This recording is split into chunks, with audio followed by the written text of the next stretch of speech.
पती पत्नीचे भांडण सोडवण्यासाठी मध्ये पडलेल्या पोलीस हवालदारास नवरा बायकोचे भांडण आहे, तू मध्ये पडू नको म्हणत अंगावर धावून येत गणवेशाची गच्ची पकडून डोळ्यावर ठोसा मारला. चौकीत नेताना चौकीचा दरवाजाही तोडला.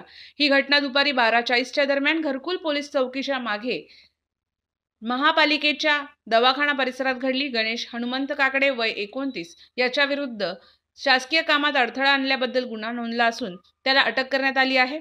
या प्रकरणी पोलीस हवालदार श्रीधर नागनाथ गायकवाड यांनी फर्याद दिली आहे. फर्यादीत म्हटले आहे की दुपारी 1:40च्या सुमारास यातील आरोपीची पत्नी सोलापुरातील महापालिकेच्या रुग्णालयात आरोग्य सेविका म्हणून काम करते. त्या दोघांमध्ये कौटुंबिक कारणातून वाद सुरू असल्याचे पोलिसांनी सांगितले.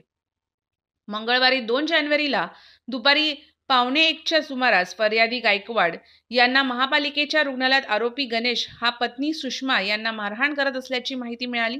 त्यावरून फर्यादी आणि पोलीस अंमलदार असे दोघे तिथे गेले. दोघांनी मिळून आरोपी आणि त्याच्या पत्नी यांच्यातील वाद सोडवण्याचा प्रयत्न केला.